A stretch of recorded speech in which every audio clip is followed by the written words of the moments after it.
সবথেকে গুরুত্বপূর্ণ তত্ত্ব কোনটা? প্রথম হলো সময়। জন্ম থেকে মৃত্যু পর্যন্ত এই যে সময়, এটাই তো হলো জীবন। দ্বিতীয় হলো জীবন, যাতে আমরা সময়ের সদ্ব্যবহার করি, শ্রেষ্ঠ থেকে শ্রেষ্ঠতর কাজ করার চেষ্টা করি। বহু বছরের এই পরম্পরা, এই সংস্কৃতিকে এগিয়ে নিয়ে যাওয়ার চেষ্টা করি। এই সংসারে আমরা অংশগ্রহণ করতে চেষ্টা করি। তৃতীয় হলো ধন, সেই ধন যা প্রত্যেক ব্যক্তি অর্জন করতে চেষ্টা করেন। এবার এই তিনটি তত্ত্বের মধ্যে একটা সামঞ্জস্য আছে, সমান ব্যাপার আছে। সে ধনই হোক বা সময় হোক বা হোক জীবন। আর সেই সমান ব্যাপার হলো যে যদি আপনি এটা গণনা করতে থাকেন তাহলে তা কমতে থাকে, যদি আপনি এটা ব্যবহার করেন তাহলে তা বাড়তে থাকে। একে সংগঠিত করে রাখতে চেষ্টা করলে হাত থেকে ফসকে যায়, কিন্তু যদি আপনি একে সামলে রাখতে শিখে যান তাহলে এমন কাজ করবেন যাতে সংসারের সাথে সাথে পরবর্তী প্রজন্ম লাভবান হবে। যদি কিছু শিখতে চান তাহলে সামলাতে শিখুন, গণনা করা বা সংগঠিত করা নয়। আসুন আর আমার সাথে ভালোবেসে বলুন, রাধা রাধা। এই জীবনে আমাদের দুজন সঙ্গী, এক হলো অন্ধকার আর এক হলো প্রকাশ। এবার যখন এই অন্ধকারে আমরা প্রদীপ জ্বালাই, সেই প্রকাশের জন্য অন্ধকার আমাদের উপর রুষ্ট হয়ে চলে যায়। এবার যদি অন্ধকারকে খুশি করতে যাও তাহলে প্রকাশ আমাদের উপর রুষ্ট হয়ে চলে যায়। এ হলো ঠিক সেই পরিস্থিতি যে আমাদের দুই বন্ধু, তাদের মধ্যে সদ্ভাব নেই। যদি কোনো একজনের মান ভাঙাতে বা খুশি করতে যাও তাহলে দ্বিতীয়জন অবশ্যই রুষ্ট হয়। সেই অবস্থায় আপনাকে বোঝদারের মতো কাজ করতে হবে যে কখন কাকে সমর্থন করতে হবে, কখন কার সাথে চলতে হবে। যদি পারেন তাহলে সকলকে একসাথে নিয়ে চলবেন। যদি কোনো মানুষের মধ্যে বনিবনা না হয় তাহলে তাদের মধ্যে সামঞ্জস্য বজায় রেখে সংসারের রীতিনীতির চক্র চালিত করা, এটাই তো হলো মনুষ্য জীবন। এবার এটা কিভাবে করা সম্ভব? শুধুমাত্র প্রেমের দ্বারা। তাহলে এইভাবেই সবাইকে প্রেমের দ্বারা বেঁধে রাখুন আর আমার সাথে ভালোবেসে বলুন, রাধা রাধা। কিছু মানুষ বড়ই বিচিত্র হন, এমন ভাবে জীবনযাপন করেন যেন তাদের কোনোদিন মৃত্যুই হবে না। নিজেদের অহংকারের বশে একটা কথা ভুলে যান যে যতই তারা নিঃশ্বাস নিচ্ছেন, যতই তারা জীবনযাপন করছেন, ততই তারা মৃত্যুর দিকে এগিয়ে চলেছেন। কারণ আমাদের এই জীবন তার নিঃশ্বাসের উপর নির্ভরশীল। নিঃশ্বাস চলছে মানে জীবন চলছে। নিঃশ্বাস যদি থেমে যায় তাহলে জীবনও থেমে যাবে। আমাদের জীবনের প্রদীপ যে কোনো মুহূর্তে নিভে যেতে পারে, আর কত সময় বাকি রয়েছে সেই বিষয়ে আমাদের কোনো ধারণাই নেই। তাই যে মুহূর্ত আমরা এখন যাপন করছি সেটার সদ্ব্যবহার করে নেওয়া যাক, কোনো শুভ কর্ম করে নেওয়া যাক, এমন কোনো কর্ম যার দ্বারা আমাদের ব্যক্তিত্বতে এমন এক চমক আসে যে আমাদের মৃত্যুর পরেও এই সংসার আমাদের চিরস্মরণীয় করে। কারণ একটা কথা ঠিক, মৃত্যু হলো একটা অটল সত্য, তাকে মেনে নিতেই হবে, স্মরণীয় করে রাখতেই হবে। যে সময় আছে তার সদ্ব্যবহার করুন আর আমার সাথে ভালোবেসে বলুন, রাধা রাধা। এই সংসারের সব থেকে বড় সুখ কি? কেউ বলবেন নিজের লক্ষ্য প্রাপ্ত করা, কেউ বলবেন ধন উপার্জন করা, কেউ বলবেন নিদ্রাই সব থেকে বড় সুখ, কেউ বলবেন রাজ্য লাভ করা, আবার কেউ বলবেন মাতার হাত থেকে খাবার খাওয়া, আদি ইত্যাদি। কিন্তু যদি সত্যি কথা বলি, এই সংসারের সব থেকে বড় সুখ হলো সেবা করা, কখনো কাউকে সেবা করে দেখুন। এই সেবা দ্বারা অন্য কোনো মানুষের আশীর্বাদ লাভ করাতেই সুখ রয়েছে। আপনার সেবা ভাব দ্বারা যখন কোনো মানুষ নিজের অন্তরাত্মা থেকে আপনাকে আশীর্বাদ করে, তার থেকে বড় সুখ আর কিছুই নেই। কারণ প্রত্যেক মানুষের মধ্যে ঈশ্বর বাস করেন। নরের সেবাই হলো নারায়ণের সেবা। নিষ্কাম সেবা করাই হলো সব থেকে বড় সুখ। তাই নিজের অন্তরে সেবার এই ভাব জাগ্রত করুন। যে সুখের কথা আমি বলছি, সেই সুখ অনুভব করেই দেখুন।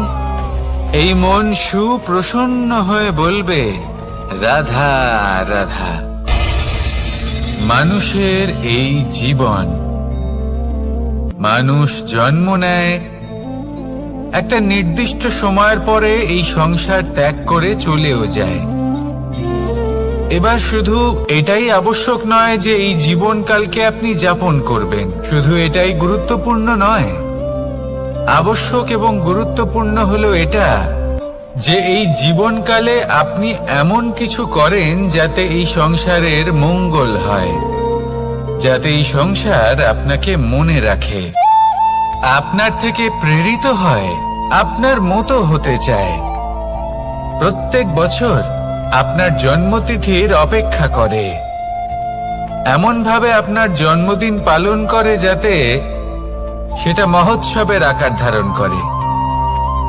এবার এই জন্মদিন এমনি এমনি মহোৎসবে পরিণত হয় না। তখন হয় না যখন কোনো ব্যক্তি রাজার রূপে বা কোনো গোয়ালার রূপে জন্মগ্রহণ করে। তখন পরিণত হয় যখন একজন মানুষ জন্মগ্রহণের পরে এই সংসারকে কোনো শিক্ষা দিয়ে যান। কিভাবে একজন মানুষ গোয়ালা থেকে রাজা হতে পারে, কিভাবে একজন মানুষ অসত্য থেকে সত্যের পথে চলতে শুরু করেন, অধর্ম থেকে ধর্মের পথে চালিত হতে পারেন, কিভাবে অন্ধকার থেকে প্রকাশের দিকে যেতে পারেন, কিভাবে নিজের আত্মাকে পরমাত্মার সাথে মিলিত করতে পারেন।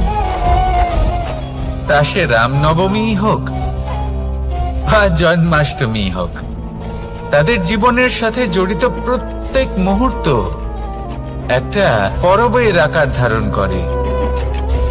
তাহলে আপনিও এইভাবে নিজের জীবন যাপন করতে থাকুন। এই সংসারে শুধু ভালোবাসা বিতরণ করুন, কিছুটা এমন ভাবে বিতরণ করুন যাতে আপনি এই সংসার থেকে চলে যাওয়ার পরেও এই সংসারে আপনি শুধুই ভালোবাসা বিতরণ করতে পারেন। যদি আপনি এরকম করেন, সংসারকে প্রেরণা দেন, তাহলে আপনার জীবনও রাধা কৃষ্ণের প্রেমের মতোই অলৌকিক এবং দৈব হয়ে উঠবে। আসুন আর আমার সাথে ভালোবেসে বলুন, রাধা রাধা। আপনি এটা শুনে থাকবেন যে ছোট্ট একটা বালক, সে ঈশ্বরের প্রতিরূপ হয়। কিন্তু এমন কেন বলা হয় তা কি আপনি কখনো ভেবে দেখেছেন? আমি আপনাকে বলছি। কোন একটা ছোট্ট বালককে দেখুন, সে কি করে? সকলকে সমান চোখে দেখে। ওর মনে না কোনো ছলনা রয়েছে, না কোনো কপটতা, না অহংকার রয়েছে, আর না কোনো বিষয় নিয়ে কোনো চিন্তা। সকলকে সে সমান চোখে দেখে আর নিজের মধ্যেই প্রসন্ন থাকে, সকল বিকার থেকে মুক্ত। এগুলোই তো সেই গুণ সেই বালকের মধ্যে, যা হলো ঈশ্বর স্বরূপ। এবার ভেবে দেখুন, যদি প্রত্যেকটা মানুষ এই ছোট বালকের মতো সেই সব গুণ নিজের মধ্যে জাগ্রত করে তোলে, তাহলে কি হবে? তারাও ঈশ্বর তুল্য হয়ে উঠবে। তাই আপনিও এটাই করুন, নিজের মনকে বিকার মুক্ত করুন সেই ছোট্ট বালকের মতো। মনের মধ্যে না কোনো চিন্তা রাখবেন, না মোহ, না ক্রোধ, না কোনো রকমের ছলনা বা কপটতা। সবাইকে সমান চোখে দেখুন আর নিজের মনেই প্রসন্ন থাকতে শিখুন।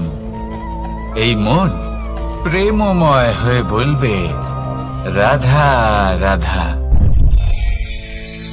মানুষের জীবন বড়ই বিচিত্র হয়। যেই মুহূর্তে জন্ম নেয় একটা প্রতিস্পর্ধায় প্রবেশ করতে থাকে। মানুষ জন্ম নেয় আর প্রতিস্পর্ধা শুরু হয়ে যায় ভাই এবং বোনের মধ্যে সর্বশ্রেষ্ঠ হবার, সবার থেকে এগিয়ে থাকার। তারপরে সে যায় গুরুকুলে, নিজের বন্ধুদের মধ্যে সর্বশ্রেষ্ঠ হওয়ার প্রতিস্পর্ধা শুরু হয়। এবার সেখান থেকে বাইরে বেরিয়ে সংসার জীবনে প্রবেশ করে ধন উপার্জনের প্রতিস্পর্ধা শুরু হয়। তা সে যুদ্ধই হোক বা কলা হোক, এই প্রতিস্পর্ধা কখনোই আমাদের পিছু ছাড়ে না। তাই যদি প্রতিস্পর্ধা করতেই হয়, তাহলে আমরা মানুষকে সাহায্য করার প্রতিস্পর্ধা কেন করব না? এমন এক প্রতিস্পর্ধা যাতে যে কেউ জিতুক বা যে কেউ হারুক না কেন, লাভ সকলের হবে। সকলের মধ্যে প্রেম বিতরণ করতে থাকুন, এইভাবেই আনন্দ বিতরণ করতে থাকুন, আর আমার সাথে ভালোবেসে বলুন, রাধা রাধা। দু রকমের প্রাকৃতিক বেগ থাকে। প্রথম হলো বর্ষা। যখন এর বর্ষণ হয় তখন মাটিকে শীতল করে নতুন ফসল ফলায়। আর দ্বিতীয় হয় পবন, যা আমাদের সর্বদা শ্বাসবায়ু প্রদান করে। অশান্ত এই মনকে শান্তি প্রদান করে, এই ক্লান্ত শরীরে স্ফূর্তি প্রদান করে। আমাদের জীবনে যত আবেগ আছে তা হয় বর্ষার মতো হওয়া উচিত, নয় হওয়া উচিত পবনের মতো। ক্রোধ, মতভেদ, বিবাদ, এগুলো হওয়া উচিত বর্ষার মতো। অর্থাৎ কিছু সময় পরে যেন এরা নিজে থেকেই ছিন্ন ভিন্ন হয়ে চলে যায়। আর যদি পবনের মতো কোনো আবেগ থাকা উচিত, তা হলো প্রেম, যা সর্বদা শ্বাসবায়ু প্রদান করে, সবসময় সাথে থাকে। একে আমরা অনুভব করতে পারি না, কিন্তু এ আমাদের অনুভব করার জন্য প্রাণবায়ু প্রদান করে। আর যখন চক্রবাতের মতো সে ভয়ঙ্কর হয়ে ওঠে, তখন সমগ্র সংসার বদলে দেয়। এর সারমর্ম একটাই, শক্তি। মতভেদ, ক্রোধ, বিবাদের মধ্যে নেই। শক্তি যদি থাকে, তা আছে প্রেমের মধ্যে। তাই এই প্রেমকে মনের মধ্যে রাখুন আর আমার সাথে বলুন, রাধা রাধা। প্রত্যেকটা মানুষ আলাদা হয় আর অত্যন্ত বিশেষও হয়। প্রত্যেক মানুষ ভিন্ন ভিন্ন পরিবেশে পালিত হয়, বড় হয়। প্রত্যেকের নিজস্ব চিন্তা ভাবনা থাকে, নিজস্ব বিচারধারা থাকে। যখন অনেক ভিন্ন বিচারধারা একত্রিত হয়ে যায়, তখন শুরু হয় বিবাদ। এবার এই বিবাদের সময় আপনি দেখবেন, দুই ব্যক্তি যাদের মধ্যে এই বিবাদ হচ্ছে, সবসময় এটা প্রমাণ করতে চান যে তার সামনের ব্যক্তি এবং তার ভাবনা, তার বিচারধারা বা তার বক্তব্য হলো অনুচিত। এবার এটাই যদি প্রেমপূর্বক রূপে আপনি ভেবে দেখতে চেষ্টা করেন যে সামনের ব্যক্তিটির বক্তব্য, তার মানসিকতা আসলে কি, তাতে উচিত ঠিক কি, সেটা আমরা বুঝতে পারি। একদিকে হলো এই বিবাদ, যা আপনাকে সামনের ব্যক্তিটিকে অনুচিত প্রমাণ করতে বাধ্য করে। আর অন্যদিকে হলো প্রেম, যা সামনের ব্যক্তিটির যুক্তি বুঝতে সাহায্য করে, তাতে উচিত কি রয়েছে সেটা বুঝতে বাধ্য করে, তাকে মহান হয়ে ওঠার পথে অগ্রসর হতে বাধ্য করে। তাই এই বিবাদকে ত্যাগ করুন আর প্রেমকে আপন করে নিন, আর এই প্রেম ভাব নিয়ে বলুন, রাধা রাধা। এই সংসারে বড়ই বিচিত্র এক শব্দ আছে, মূল্য। এর প্রয়োগ আমরা জীবনেও করে থাকি, আবার ব্যবসাতেও করে থাকি। একজন উদ্যোগপতি সবসময় বলেন, ব্যবসার মূল্য সবসময় উচ্চমান হওয়া উচিত, তাতে লাভ বেশি। অন্যদিকে আরেকজন ব্যক্তি যিনি পরোপকারী, যিনি ঈশ্বরের দর্শনের অভিলাষী, তিনি বলেন জীবনের মূল্য সবথেকে উচ্চমান হওয়া উচিত।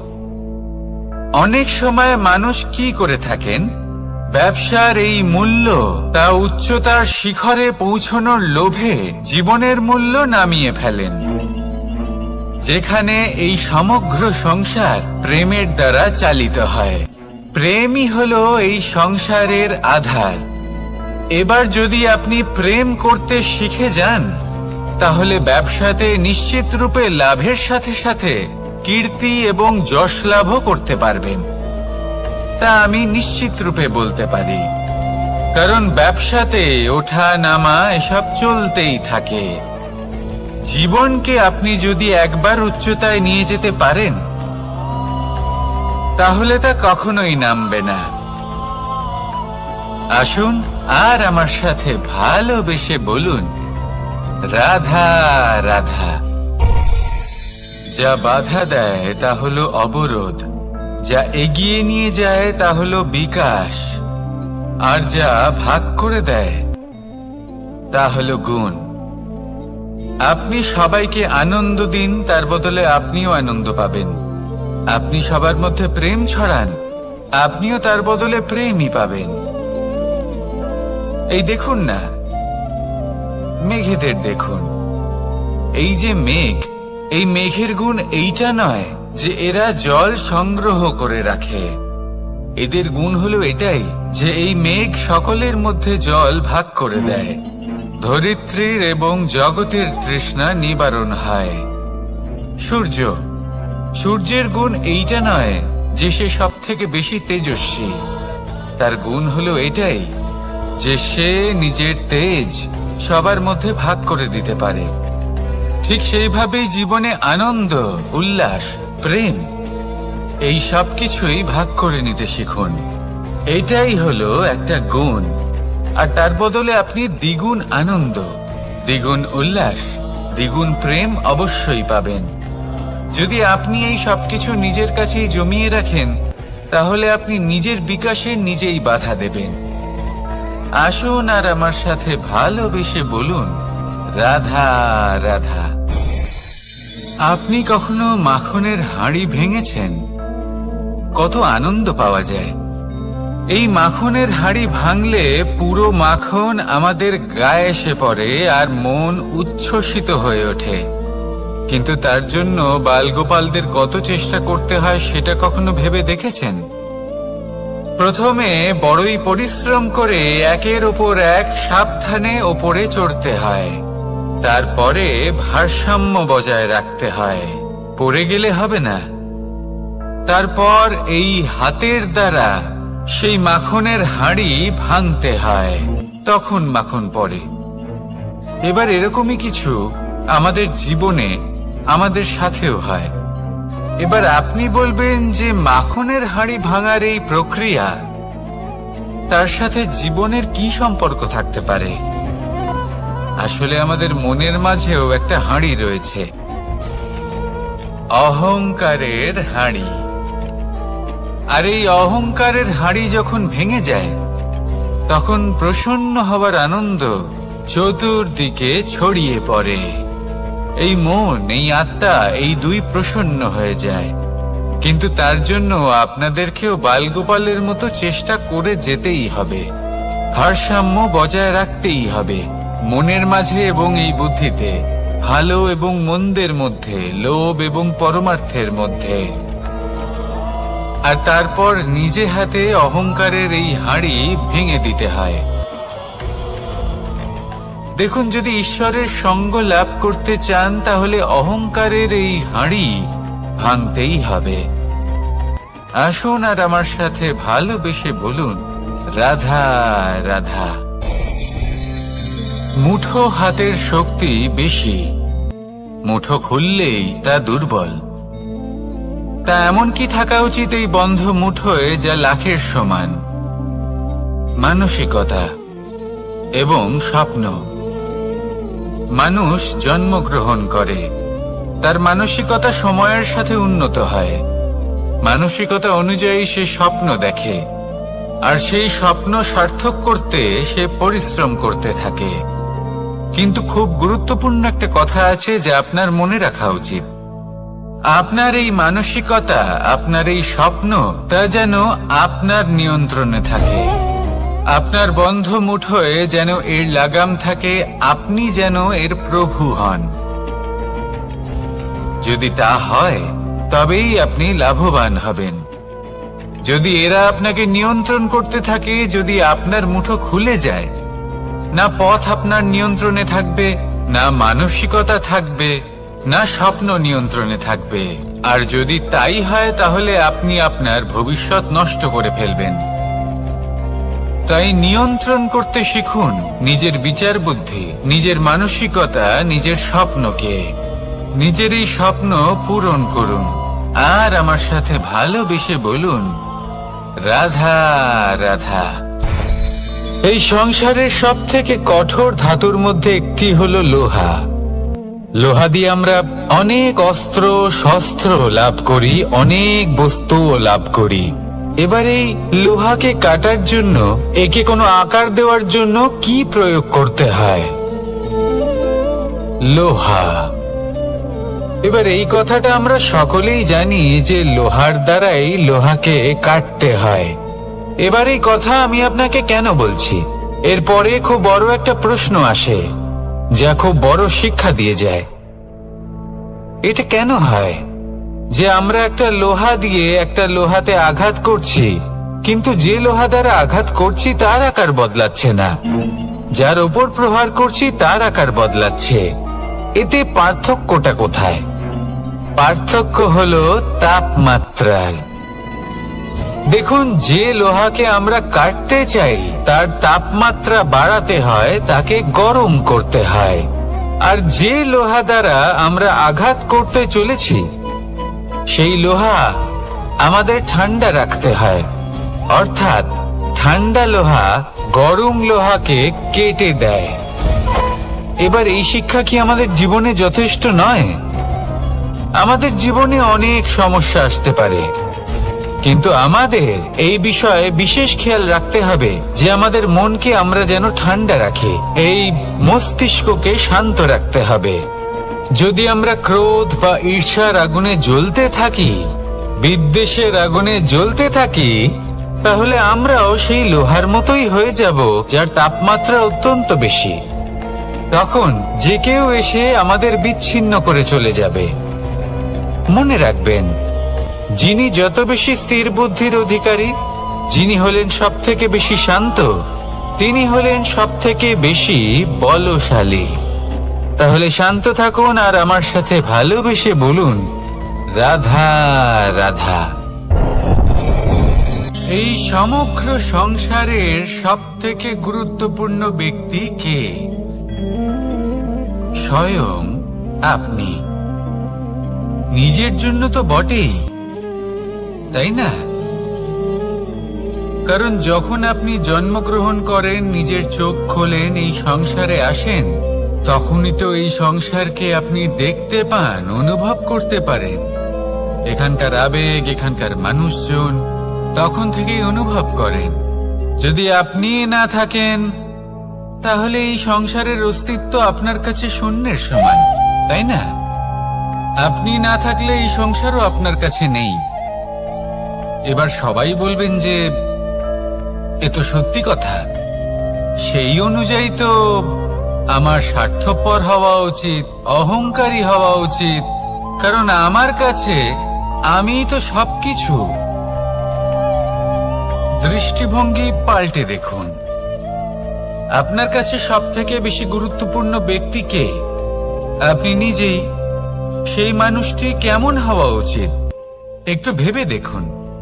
সব সময় সকলকে সাহায্য করুন, একসাথে মিলে পরিশ্রম করুন, সাহায্য করুন অন্যদেরকে। এটা অতি আবশ্যক। এবং তার থেকেও বেশি গুরুত্বপূর্ণ হলো এটাই যে আপনার মনে যেন কখনো এই বিষয়ে ভয় না থাকে যে আমি আমার প্রিয়জনদের, আমার কাছের মানুষগুলিকে হারিয়ে ফেলব। এই ভয় কখনোই মনের মধ্যে থাকা উচিত নয়। যদি ভয় থাকে তাহলে থাকুক এই বিষয়ে যে সকল মানুষ আমার জীবন থেকে, আমার থেকে দূরে চলে যাচ্ছেন, তাদের বাধা দিতে দিতে আমি যেন নিজেকেই না হারিয়ে ফেলি, নিজের অস্তিত্বকেই না হারিয়ে ফেলি, নিজের ব্যক্তিত্বকে, নিজের বিচারধারাকে, নিজের করুণার শক্তি না হারাই, তাহলে এই ভয় ত্যাগ করুন আর আমার সাথে ভালোবেসে বলুন, রাধা রাধা। মানুষের দুটো রূপ রয়েছে, এক আমাদের এই মুখ যা শুধুই চোখে দেখা যায়, আর দ্বিতীয় আমাদের এই মন যা শুধুমাত্র অন্তরাত্মা দ্বারা দেখা যায়। এবার আমাদের এই মুখ তা ঈশ্বর সকলকেই আগে থেকেই প্রদান করেছেন, কিন্তু এই মন কেমন হবে তা আমাদের জীবনের অনুভূতি এবং আমাদের জীবনের লক্ষ্য এগুলি সুনিশ্চিত করে। অর্থাৎ নেত্র দিয়ে দেখা যায় আমাদের এই মুখ, তা শুধুই এই কারণে প্রয়োজন যাতে সংসার আমাদের দেখতে পায়, আমাদের চিনতে পারে। কিন্তু যদি এই সংসারে আপনি প্রকৃত অর্থে মান সম্মান লাভ করতে চান, তাহলে নিজের অন্তরাত্মাকে আপনাকে বিকশিত করতেই হবে। দেখুন, কথায় আছে এই যে অসুর তা শারীরিকভাবে উপস্থিত নয়, তা মনের মধ্যে থাকে। যদি এই মন থেকে অসুরকে বের করে দেওয়া যায়, তাহলে শরীরে তা উপস্থিত থাকবেই না। তাই মনকে শুদ্ধ করুন আর আমার সাথে ভালোবেসে বলুন, রাধা রাধা। প্রয়াস, পরিশ্রম, এই শব্দগুলি শুনতে হয়তো ছোট মনে হয়, কিন্তু এর মূল্য অনেকটাই অধিক। এবার প্রয়াসও কিন্তু দুই ধরনের হয়। একটা প্রয়াস তাই যা আমরা নিজের মন থেকে, অন্তর থেকে সমগ্র শক্তি দিয়ে করার চেষ্টা করি। এবারে এই প্রয়াস প্রচেষ্টার নামান্তর। কিছু প্রয়াস এমনও হয় যেমন দ্রুতক্রীড়া খেলা। মানুষ বলেন, আজ একটু প্রয়াস করি, একটু দ্রুতক্রীড়া খেলেই দেখি, যদি বিজয়ী হই তবে ভালো ব্যাপার, যদি না হই তবে আর কখনো খেলবো না। এটাও কিন্তু প্রয়াস, কিন্তু এই প্রয়াস পরিশ্রম নয়। পাণ্ডবদের দেখুন, ওনারা যখন পরিশ্রম করেছিলেন তখন খাণ্ডবপ্রস্থকেও ইন্দ্রপ্রস্থ বানিয়েছিলেন। দ্রুতক্রীড়া খেললেন, সেই মুহূর্তেই ইন্দ্রপ্রস্থ হারিয়ে ফেললেন। পরিশ্রম করলেন, সগৌরবের রাজা হলেন। দ্রুতক্রীড়া খেললেন, তখন এক মুহূর্তে রাজা থেকে নিঃস্ব হয়ে গেলেন। সারমর্ম এটাই যে দ্রুতক্রীড়া কখনো কখনো আপনার মিত্র হতে পারে, কখনো সে আপনাকে বিজয়ী করতে পারে, কিন্তু প্রয়াস এবং পরিশ্রম যখন একসাথে মিলিত হয় তখন তা সর্বদাই আপনার সাথে থাকে। প্রয়াস করতে থাকুন, পরিশ্রম করতে থাকুন, আর আমার সাথে ভালোবেসে বলুন, রাধা রাধা। মানুষ কখনো কখনো সময়কে নিয়ন্ত্রণ করতে চেষ্টা করে, কখনো কখনো সময়ের গুরুত্ব বুঝতে পারে না।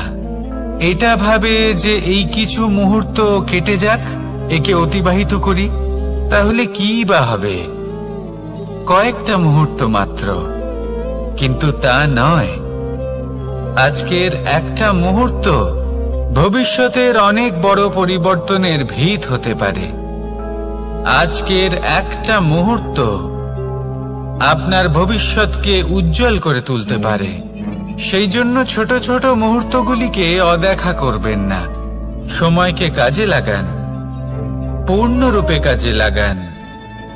এবার যদি আপনি কাউকে সাহায্য করতে চান আর সেই কারণেই যদি থেমে থাকেন, তাহলে ঠিক আছে, কারণ আপনি কাউকে সাহায্য করে তার জীবনকে আরো ভালো করে তুলতে চাইছেন, আরো শ্রেষ্ঠ করতে চাইছেন। এই পুণ্য, এই কর্ম ফিরে আপনার কাছেই আসবে আর আপনার জীবনকে শুভ করে তুলবে।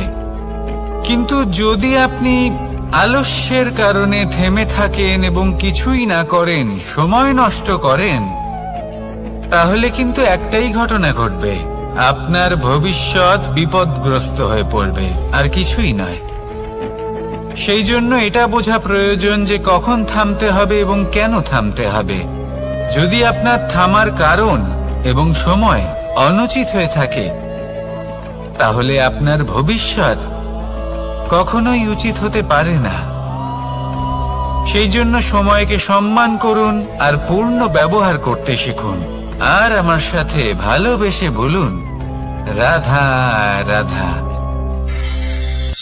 জীবনে সবসময় সেটা হয় না যা আমরা চাই, তেমন ভাবে হয় না যেমন ভাবে আমরা চাই। এবার তাতে আমরা দুঃখ পাই, নিরাশ হয়ে পড়ি, ভাগ্যকে দোষ দিই অথবা অন্য কাউকে বা নিজেকে। কিন্তু সত্যটা কি সেটা আমাদের জানতে হবে। এই সংসার নির্মিত হয়েছে পাহাড় দ্বারা এবং পাথর দ্বারা, তাই প্রত্যেক স্থানে ছোট ছোট ছোট ছোট নুড়ি পাথর তো অবশ্যই থাকবে। এগুলো এড়িয়ে যাওয়া সম্ভব নয়, আর এই কথাটা আমরা সকলে জানি। এবার এইভাবেই আমাদের জীবনে নানান রকমের সমস্যা লেগেই থাকে। এর হাত থেকে কোনোভাবেই নিস্তার পাওয়া সম্ভব নয়। একটা সমস্যা এড়াতে যান, দ্বিতীয় চলে আসবে, দ্বিতীয় সমস্যা এড়াতে যান, তৃতীয় চলে আসবে। কিন্তু সমস্যা জীবনে থাকবেই, আর আপনাকে সাহায্য করার জন্যই থাকবে কোনো না কোনো রূপে। আপনার চারপাশে পাথর আছে, এটা আপনার উপর নির্ভরশীল আপনি কি করবেন, কোন পথে অগ্রসর হবেন এবং কিভাবে অগ্রসর হবেন। এবার দেখুন, এটা তো সবসময় সম্ভব নয় যে আপনার পদতলে ফুলের চাদর থাকবে, এটা তো অসম্ভব। সেই জন্য উচিত এটাই হবে যে আপনি পাদুকা পরিধান করে জীবনে অগ্রসর হন। এর সারমর্ম এটাই, যখনই জীবনে সমস্যা আসবে দৃঢ় হয়ে সম্মুখীন হন এবং এটা বোঝার চেষ্টা করুন যে এই সমস্যা জীবনে কেন এলো, কি শিক্ষা দিয়ে গেল। আপনার মধ্যে দোষ অবশ্যই থাকবে,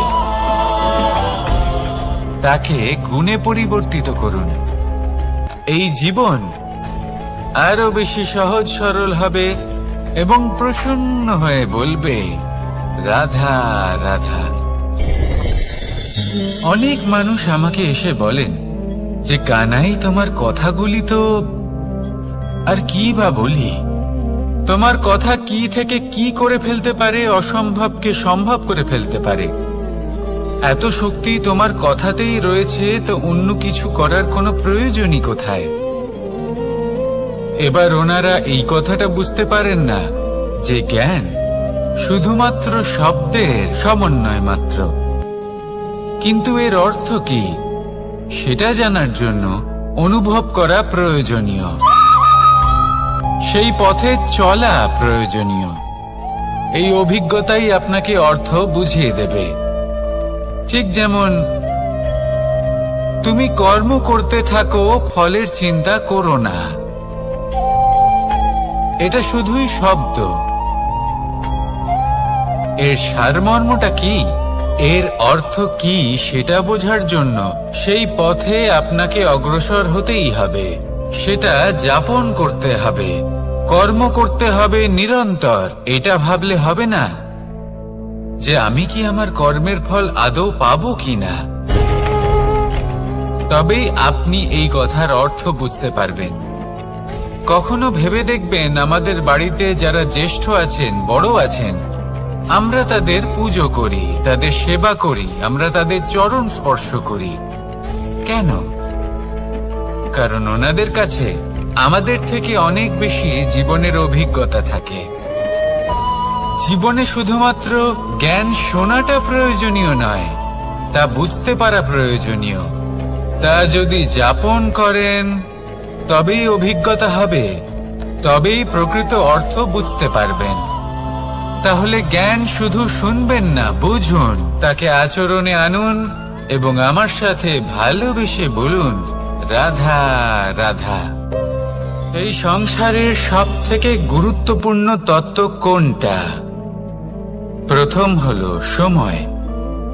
জন্ম থেকে মৃত্যু পর্যন্ত এই যে সময়, এটাই তো হলো জীবন। দ্বিতীয় হলো জীবন, যাতে আমরা সময়ের সদ্ব্যবহার করি, শ্রেষ্ঠ থেকে শ্রেষ্ঠতর কাজ করার চেষ্টা করি। বহু বছরের এই পরম্পরা, এই সংস্কৃতিকে এগিয়ে নিয়ে যাওয়ার চেষ্টা করি। এই সংসারে আমরা অংশগ্রহণ করতে চেষ্টা করি। তৃতীয় হলো ধন, সেই ধন যা প্রত্যেক ব্যক্তি অর্জন করতে চেষ্টা করেন। এবার এই তিনটি তত্ত্বের মধ্যে একটা সামঞ্জস্য আছে, সমান ব্যাপার আছে। সে ধনই হোক বা সময় হোক বা হোক জীবন। আর সেই সমান ব্যাপার হলো যে যদি আপনি এটা গণনা করতে থাকেন তাহলে তা কমতে থাকে, যদি আপনি এটা ব্যবহার করেন তাহলে তা বাড়তে থাকে। একে সংগঠিত করে রাখতে চেষ্টা করলে এ হাত থেকে ফসকে যায়, কিন্তু যদি আপনি একে সামলে রাখতে শিখে যান তাহলে এমন কাজ করবেন যাতে সংসারের সাথে সাথে পরবর্তী প্রজন্ম লাভবান হবে। যদি কিছু শিখতে চান তাহলে সামলাতে শিখুন, গণনা করা বা সংগঠিত করা নয়। আসুন আর আমার সাথে ভালোবেসে বলুন, রাধা রাধা। এই জীবনে আমাদের দুজন সঙ্গী, এক হলো অন্ধকার আর এক হলো প্রকাশ। এবার যখন এই অন্ধকারে আমরা প্রদীপ জ্বালাই, সেই প্রকাশের জন্য অন্ধকার আমাদের উপর রুষ্ট হয়ে চলে যায়। এবার যদি অন্ধকারকে খুশি করতে যাও তাহলে প্রকাশ আমাদের উপর রুষ্ট হয়ে চলে যায়। এ হলো ঠিক সেই পরিস্থিতি যে আমাদের দুই বন্ধু, তাদের মধ্যে সদ্ভাব নেই। যদি কোনো একজনের মান ভাঙাতে বা খুশি করতে যাও তাহলে দ্বিতীয়জন অবশ্যই রুষ্ট হয়। সেই অবস্থায় আপনাকে বোঝদারের মতো কাজ করতে হবে যে কখন কাকে সমর্থন করতে হবে, কখন কার সাথে চলতে হবে। যদি পারেন তাহলে সকলকে একসাথে নিয়ে চলবেন। যদি কোনো মানুষের মধ্যে বনিবনা না হয় তাহলে তাদের মধ্যে সামঞ্জস্য বজায় রেখে সংসারের রীতিনীতির চক্র চালিত করা, এটাই তো হলো মনুষ্য জীবন। এবার এটা কিভাবে করা সম্ভব?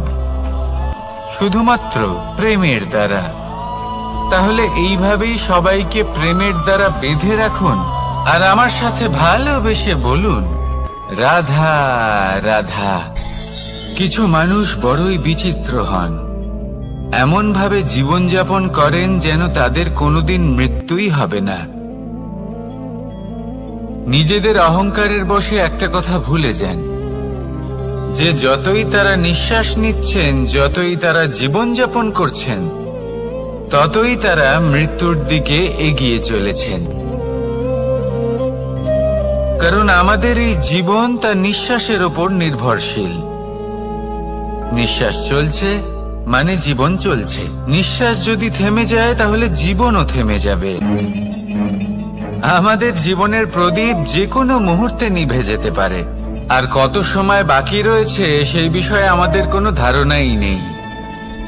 তাই যে মুহূর্ত আমরা এখন যাপন করছি সেটার সদ্ব্যবহার করে নেওয়া যাক, কোনো শুভ কর্ম করে নেওয়া যাক, এমন কোনো কর্ম যার দ্বারা আমাদের ব্যক্তিত্বতে এমন এক চমক আসে যে আমাদের মৃত্যুর পরেও এই সংসার আমাদের চিরস্মরণীয় করে। কারণ একটা কথা ঠিক, মৃত্যু হলো একটা অটল সত্য, তাকে মেনে নিতেই হবে, স্মরণীয় করে রাখতেই হবে। যে সময় আছে তার সদ্ব্যবহার করুন আর আমার সাথে ভালোবেসে বলুন, রাধা রাধা।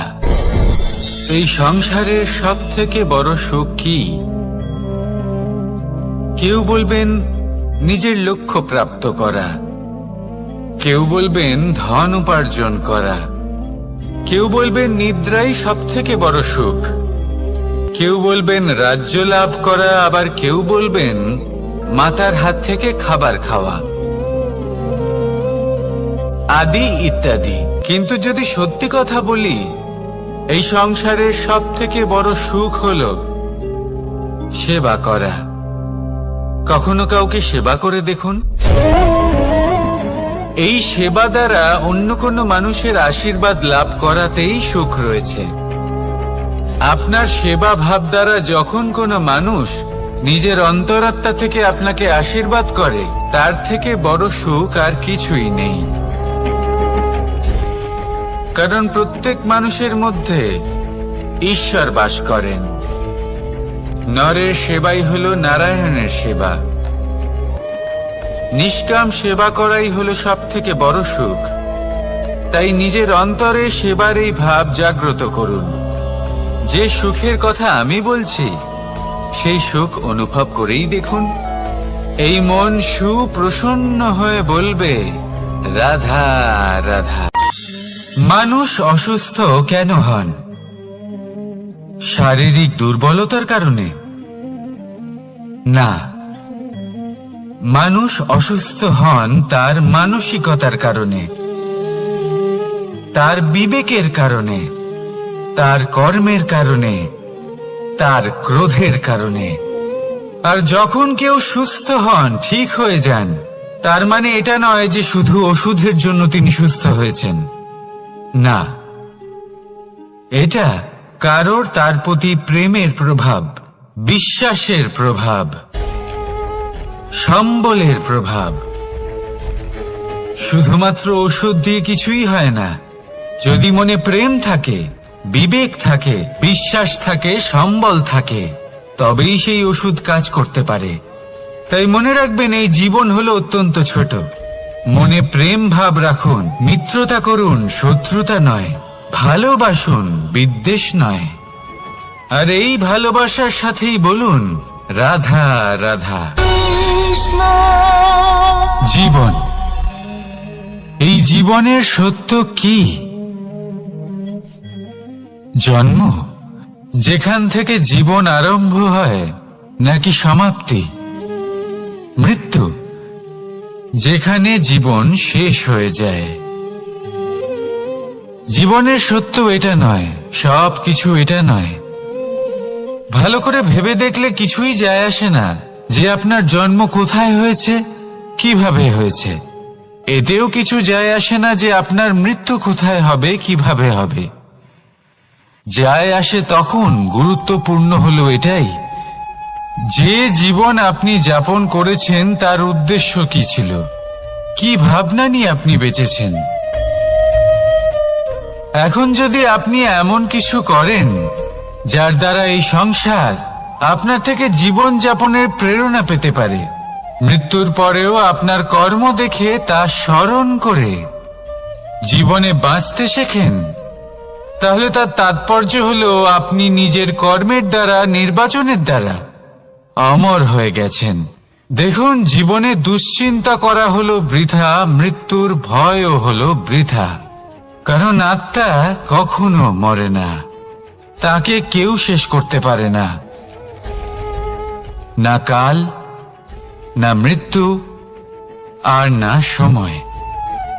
যদি এমন কিছু থাকে যা আপনার আত্মাকে শেষ করে দিতে পারে, তাহলে তা আপনারই নিজের দুষ্কর্ম। তাই এই যে জীবনকাল আপনার কাছে রয়েছে, তাতে শুধু শুভ কর্ম করুন, দুশ্চিন্তা করা ত্যাগ করুন। এমন কর্ম করুন যা দেখে সংসার উচিত পথে চলে আসবে, শুভ কর্ম করবে। যদি আপনার মৃত্যুর পরে সংসার আপনাকে স্মরণ করে শিক্ষা লাভ করে, উচিত পথে চলে, প্রেরিত হয়, তাহলে আপনিও অমর হয়ে যাবেন। আসুন আমার সাথে ভালোবেসে বলুন, রাধা রাধা। কথায় আছে, যা কিছু অন্তর থেকে নিঃসৃত হয় তা অশুভ হয় না। অশুভ হলো সেই বোধ, সেই ইচ্ছে যা অন্তর থেকে নিঃসৃত হলেও কখনোই বিবেকের দ্বারা পরখ করা হয় না। এমনই একটা অনুভূতি হলো ক্রোধ। এই ক্রোধ আপনার বিবেকই হরণ করে নেয়, আপনার করুণা হরণ করে নেয়। আপনি ভাবনা চিন্তা করার যোগ্যতাই হারিয়ে ফেলেন। এবার যদি আপনি সংসারকে নিয়ন্ত্রণ করতে চান, ভবিষ্যতের ওপর নিয়ন্ত্রণ রাখতে চান, বর্তমানের ওপর নিয়ন্ত্রণ রাখতে চান, তাহলে প্রথমে নিজের ক্রোধের ওপর নিয়ন্ত্রণ করা শিখতে হবে। কারণ এই ক্রোধ আপনার বন্ধু নয়, এ আপনার শক্তি নয়, এ হলো আপনার দুর্বলতা। আর এটা শত্রুর শক্তি বাড়িয়ে তোলে, আর শেষ পর্যন্ত ক্ষতি আপনারই হয়। তাই এই ক্রোধকে নিজের নিয়ন্ত্রণে রাখুন। অশুভ মন্তব্য আপনা থেকেই অসফল হয়ে যাবে। আসুন আমার সাথে ভালোবেসে বলুন, রাধা রাধা।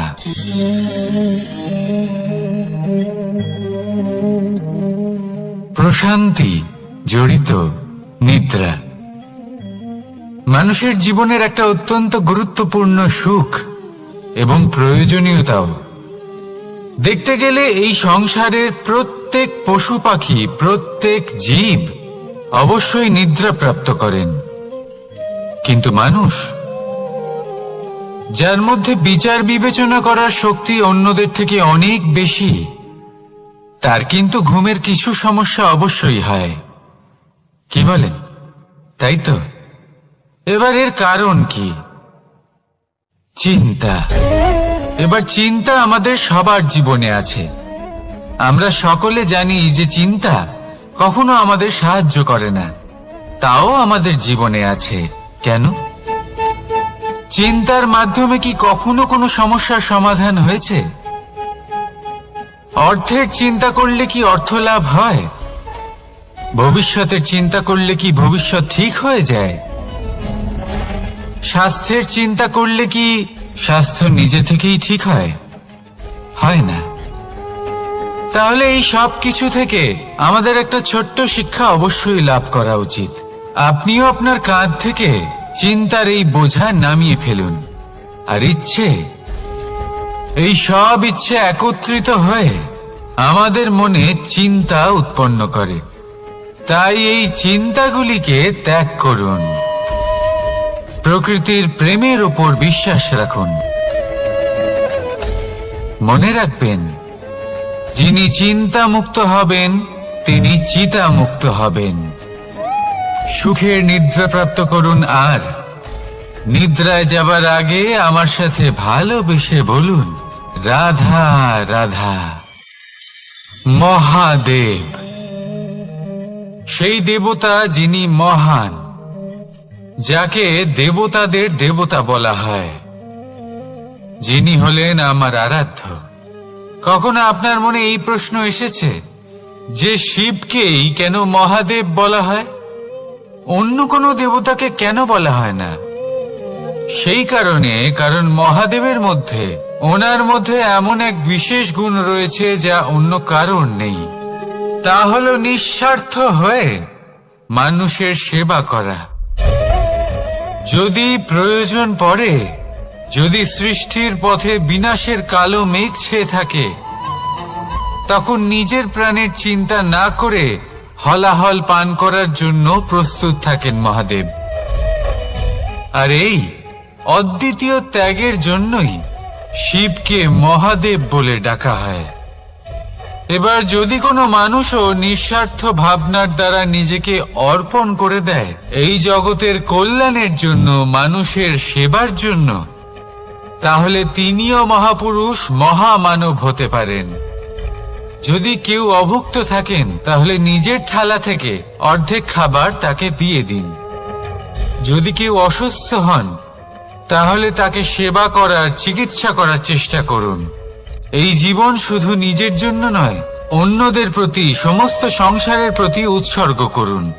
যদি এইসব মানুষ শিখে যান, তাহলে তিনি মহাদেবের পথে অগ্রসর হতে পারেন।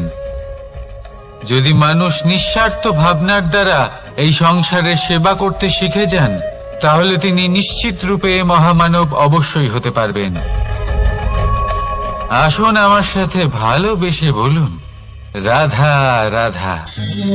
স্বর্ণ, হিরে, মুক্ত, মানিক, এই সব কিছুকে আগে পাথর বলা হতো। তাহলে এমন কি হলো যে এদের রত্ন বলা হয়? আর রত্ন তা বাস্তবে আসলে কি? এটা হলো সেই পাথর যাকে আগে আগুনের তাপ সহ্য করতে হয়েছে, পরখ করা হয়েছে, যাচাই করা হয়েছে, এদের কাটার চেষ্টা করা হয়েছে, কিন্তু তারা কখনোই নষ্ট হয়নি, বরং তারা আরো উদ্ভাসিত হয়েছে, আরো উজ্জ্বল হয়েছে, এই সংসারে আরো প্রকাশ ছড়িয়ে দিয়েছে। সেই জন্য এরা হলো এত অমূল্য, সেই জন্য এরা হলো বহুমূল্য, সেই জন্য এদের রত্ন বলা হয়। এবার মানুষের কাছেও এই নির্বাচনের অধিকার রয়েছে যে আমরা শুধু পাথর হয়ে থাকব নাকি রত্ন হয়ে থাকব। কিভাবে? আমাদের জীবনেও অনেক সমস্যা রয়েছে, বাধা আছে, বিপত্তি আছে। আমরা সেই বাধার তাপে উত্তপ্ত হই, এই সমস্যা আমাদের কাটার চেষ্টা করে। অনেক মানুষ বিভিন্ন পরিস্থিতি আমাদের ভাঙার চেষ্টা করে, কিন্তু আমাদের নষ্ট হলে চলবে না। যেভাবে এই রত্ন সমস্যার সম্মুখীন হয়ে পাথর থেকে রত্ন হয়েছে, সেইভাবেই আমাদেরও আমাদের সমস্যার সম্মুখীন হয়ে রত্ন হয়ে উঠতে হবে। এই সংসারে প্রকাশের স্রোত হয়ে উঠতে হবে। তাহলে এটাই করুন আর আমার সাথে ভালোবেসে বলুন, রাধা রাধা। সংসারে সব থেকে বড় শক্তি আসলে কি?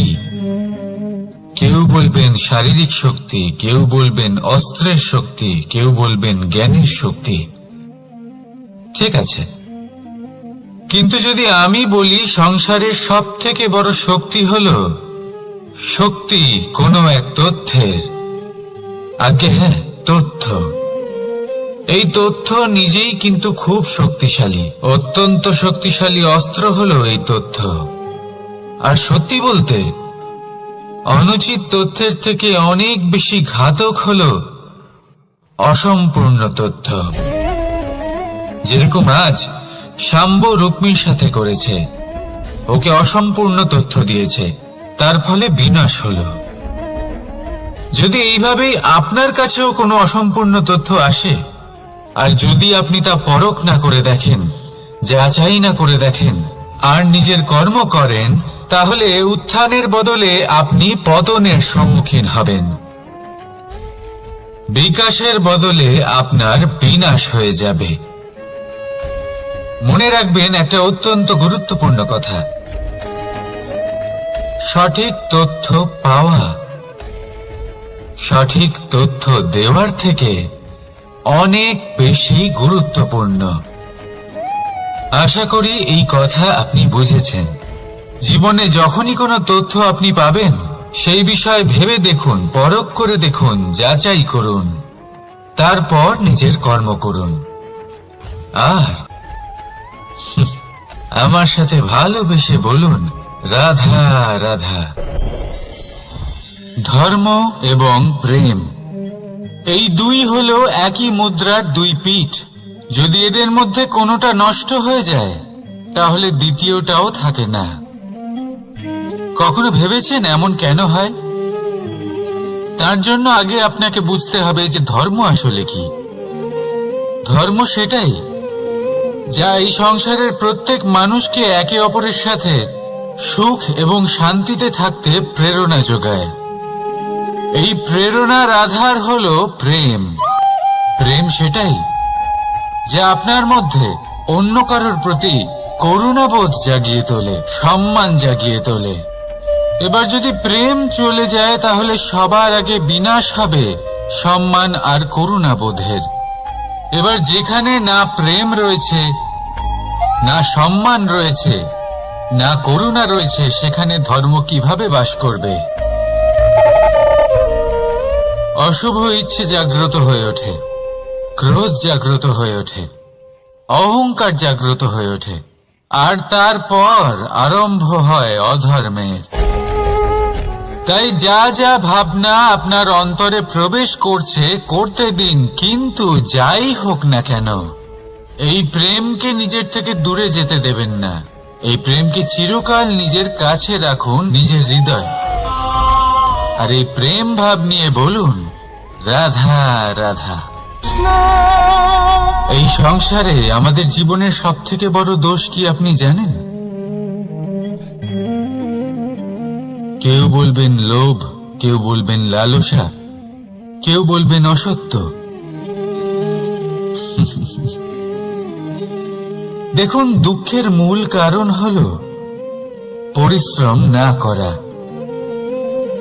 কিছু মানুষ ভাবেন যে আমি জীবনে কোনো পরিশ্রম করব না, অথচ আমি সবকিছু প্রাপ্ত করতে চাই।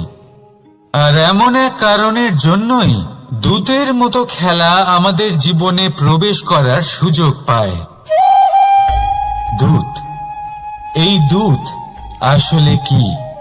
দূত অর্থাৎ কোনো পরিশ্রম ছাড়াই অন্য কেউ পরিশ্রম করে যা অর্জন করেছেন, যে সুখ সুবিধা অর্জন করেছেন, তা নিজের জন্য শুধুমাত্র একটা খেলার মাধ্যমে নিজের করে নেবার ইচ্ছে। আর এই ইচ্ছে অত্যন্ত বিনাশকারী হতে পারে। এই ইচ্ছে যদি আপনার বিবেক, আপনার মন, আপনার চেতনা, আপনার ভাবনা প্রবাহিত করে ফেলে, তারপরে আপনি চেষ্টা করতে শুরু করে দেবেন, আর সেইখান থেকেই আপনার পতন শুরু হবে। এই চেষ্টা করবেন যে অন্য কারোর জীবনের সমস্ত ধন, তার সমস্ত জীবন সম্পূর্ণভাবে নিজের করে নেওয়া। কারণ প্রথমে আশা জাগ্রত হয়, আর এই আশা হতাশায় পরিণত হতে সময় লাগে না। এই হতাশা কুণ্ঠায় পরিণত হতে সময় লাগে না, কুণ্ঠা লোভে পরিণত হতে সময় লাগে না, আর এই লোভ প্রতিশোধ স্পৃহাতে পরিণত হতে সময় লাগে না। আর যখন এই সব কিছু হয়, আপনি দুষ্ট হয়ে যান। আর সবাই জানেন যে প্রত্যেক দুষ্ট ব্যক্তির পতন হলো অবশ্যম্ভাবী। তাই নিজেকে দূতের থেকে দূরে রাখুন আর পরিশ্রমকে নিজের কাছে টেনে নিন। জীবনে আপনার যা যা স্বপ্ন রয়েছে, যা আপনি করতে চান, শুধুই পরিশ্রম দ্বারা অর্জন করুন। তাহলে তাই করুন, আর আমার সাথে ভালোবেসে বলুন, রাধা রাধা। জীবনে কিছু শেখা অত্যন্ত গুরুত্বপূর্ণ। এবার কি কি শিখতে হবে, সেই সব শেখানোর জন্য অনেক শিক্ষক রয়েছেন। কিন্তু কি শিখবেন না আর কি করবেন না, এটা আমাদের নিজের অভিজ্ঞতা দিয়ে শিখতে হয়।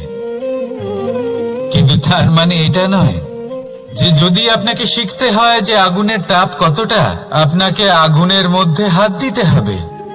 না, অন্য কারোর অভিজ্ঞতা দ্বারাও শিখতে পারেন।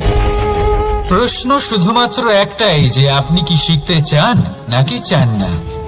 যদি আপনি এটাই ভাবেন যে আমি শুধুই নিজের অভিজ্ঞতা দ্বারাই শিখতে চাই, তাহলে জীবনকাল ছোট মনে হবে, অনেক কিছুই শিখতে পারবেন না। তাই নিজের সাথে সাথে বড়দের অভিজ্ঞতার দ্বারাও শেখা শুরু করে দিন। এই সংসারের অভিজ্ঞতা দ্বারা শিখতে শুরু করে দিন।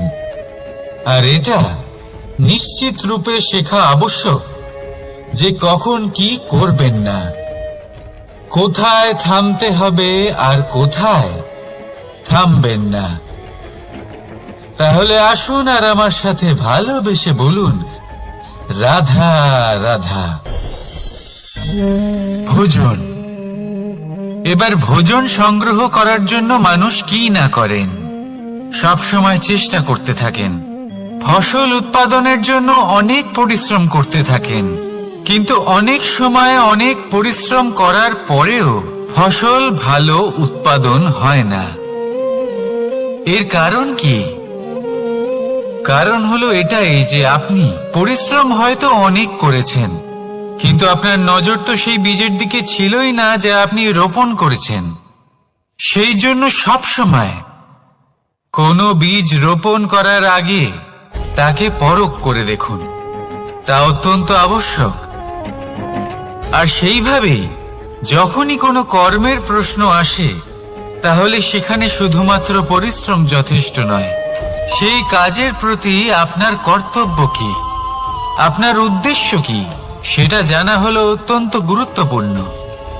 তাই কর্ম করুন, কিন্তু সেই কর্মের প্রতি আপনার যা উদ্দেশ্য তার মাহাত্ম্য বুঝতে চেষ্টা করুন।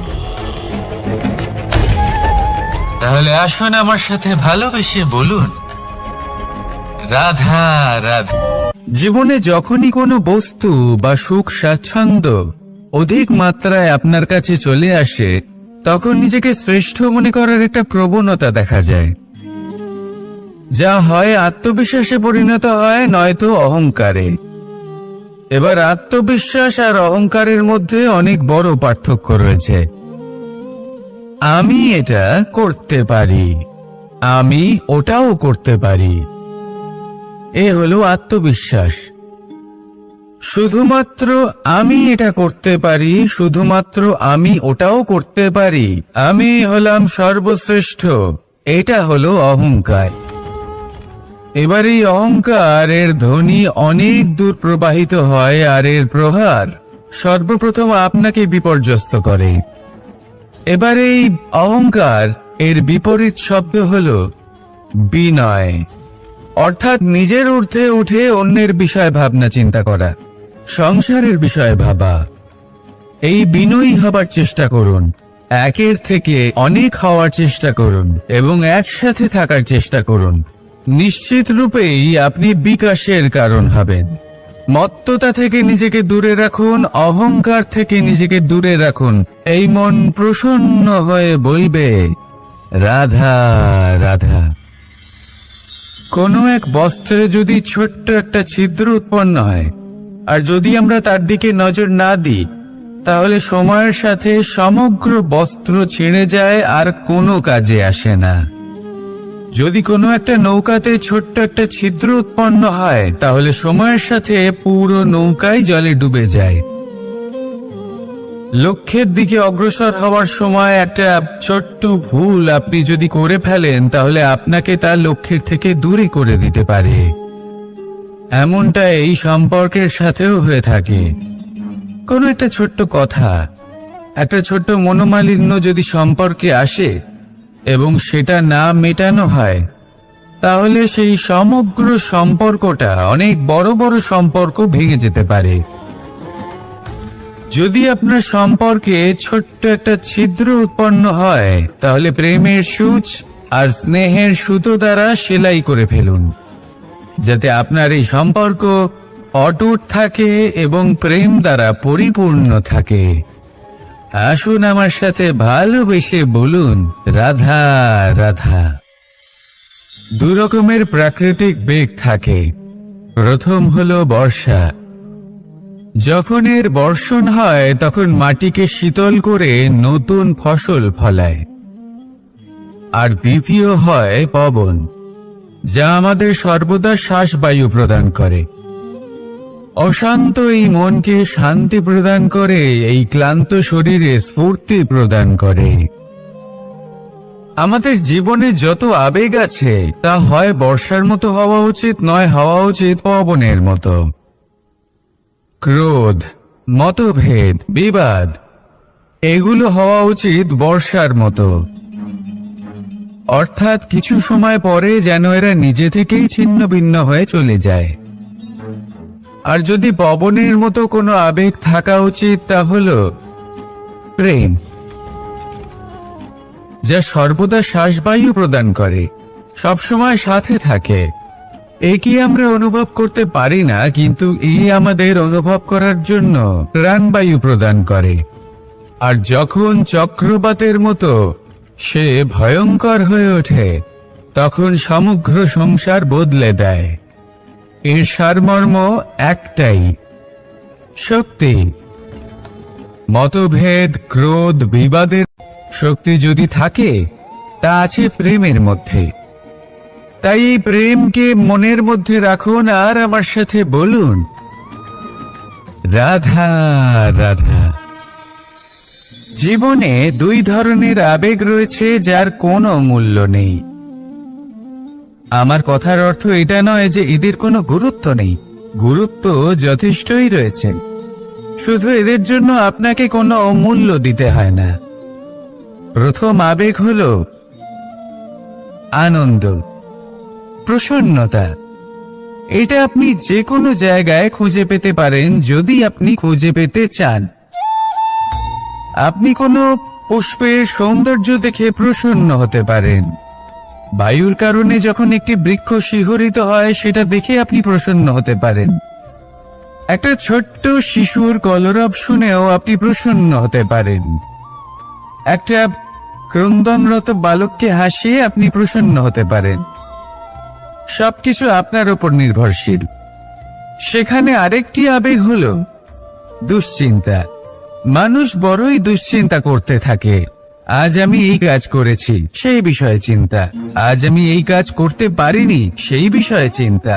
কাল আমাকে এই কাজ করতে হবে, সেই নিয়ে চিন্তা। আমি কি সেই কাজটা করতে পারবো, সেই বিষয়েও দুশ্চিন্তা। চিন্তা সর্বত্র রয়েছে, যার জন্য মূল্য দিতে হয় না। যত চান আপনি একত্রিত করতে পারেন। একটা গুরুত্বপূর্ণ কথা মনে রাখবেন, প্রসন্নতা জীবনের একটা নতুন সূত্রপাত। সেখানে দুশ্চিন্তা হলো জীবনের চিতার সমান। এবার এই দুটি আবেগ হলো মূল্যহীন, দুটোই আপনার সামনে আছে। কোনটা চয়ন করবেন আপনি, দুশ্চিন্তা নাকি প্রসন্নতা? সিদ্ধান্ত আপনারই। আসুন আর আমার সাথে ভালোবেসে বলুন, রাধা রাধা। জীবনের প্রত্যেক মুহূর্ত আমাদের কিছু না কিছু শিক্ষা দেয়, নির্ভর করছে আমাদের দৃষ্টিভঙ্গির উপর। যেমন নদী হলো আমার অত্যন্ত প্রিয়। নদীতে ভ্রমণ করতে আমার খুব ভালো লাগে। কি বলেন? নদীতে সবসময় নতুন কিছু থাকে, ও পুরনো কিছুই নিয়ে বসে থাকে না। সব সময় প্রবাহমান, কখনো থামে না। ততক্ষণ থামে না যতক্ষণ না সাগরে গিয়ে সমাহিত হচ্ছে। ঠিক এইভাবেই আমাদেরও উচিত নিজের জীবন অতিবাহিত করা, নদীর মতো। প্রত্যেক মুহূর্ত নতুন, তাই সেইভাবেই জীবন যাপন করুন। পুরনো কিছুই একত্রিত করে রাখবেন না। বিগত স্মৃতির মাঝে নিজেকে হারিয়ে ফেলবেন না। এই যে বর্তমান, এই যে মুহূর্ত, সেটাই হলো সর্বশ্রেষ্ঠ। এর মাঝেই জীবন যাপন করুন। নদীর মতো প্রবাহমান হতে শিখুন। আপনি শিখে গেলে তাহলে মনে রাখবেন, আমার আপনার মাঝে বিচরণ করতে বড়ই ভালো লাগবে। যে ব্যক্তি আনন্দের সাথে জীবনের প্রত্যেকটা মুহূর্ত অতিবাহিত করে কোনো চিন্তা ছাড়াই প্রবাহমান হয়, কখনোই থামে না, যতক্ষণ না মুক্তি লাভ করছেন, এমন ব্যক্তির মধ্যেই রাধাকৃষ্ণ বসবাস করেন। তাহলে আসুন আমার সাথে ভালোবেসে বলুন, রাধা রাধা। আপনি অবশ্যই কোনো গাছ দেখে থাকবেন যেখানে অনেক ফল রয়েছে। সেই গাছের ডালগুলি নিজে থেকেই নত হয়ে যায়। কেন? যাতে মানুষ, প্রাণী, এরা সকলে যাতে সেই ফল খুব সহজে গ্রহণ করতে পারেন। এটাই হলো প্রকৃতির শিক্ষা, এটাই হলো প্রকৃতির নিয়ম। মানুষেরও কিছুটা এরকমই হওয়া উচিত। যদি আপনি সাফল্যের চরম সীমায় পৌঁছে যান, অনেক বেশি ধন অর্জন করে ফেলেন, তখন মনে রাখবেন যে আপনি যেন অহংকারী না হয়ে পড়ে। বিনম্র থাকতে হবে। সেই ধনকে ব্যবহার করতে হবে উচিত কাজের জন্য। সেই ধনের দ্বারা সমাজের মঙ্গল করা উচিত। সকল মানুষকে সাহায্য করা উচিত যাদের ধনের অভাব আছে। যদি ধনী হওয়া সত্ত্বেও আপনি ধনের সদ্ব্যবহার এই সমাজের মঙ্গলের জন্য, তার ভালোর জন্য না করেন, যদি আপনি ধন দান না করেন, তাহলে এই ধন অহংকার রূপী বিষে পরিণত হয়ে আপনাকেই নাশ করবে। তাই ফলে ভরা গাছের মতো নত হয়ে থাকুন, বিনম্র হয়ে থাকুন, দান করুন, আর আমার সাথে ভালোবেসে বলুন, রাধা রাধা। চল, এ হলো জীবনের আধার পঞ্চতত্ত্বের মধ্যে একটি, আর অত্যন্ত বিশেষ। এর থেকে অনেক বড় শিক্ষা পাওয়া যায়। এই জল গন্তব্যের বিষয়ে এর স্পষ্ট ধারণা আছে। ও জানে ওর লক্ষ্য কি, আর প্রয়াস করে ততদূর সে পৌঁছেও যায়। এটি পর্বত থেকে বয়ে নিচে নেমে আসে, নদীর সাথে সমাহিত হয়ে তার সাথে বয়ে চলে, চিরসবুজ বনানী গড়ে তোলে, প্রাণীদের তৃষ্ণা নিবারণ করে, সামনে এগিয়ে চলে, মানুষের সাথে মিলিত হয়, যারা একে বাঁধের মধ্যে বেঁধে রাখতে চেষ্টা করে সে বন্দি দশাতেও থেকে যায়, মানুষের কল্যাণ করে, তারপর বাঁধ থেকে মুক্তি পেয়ে এগিয়ে চলে।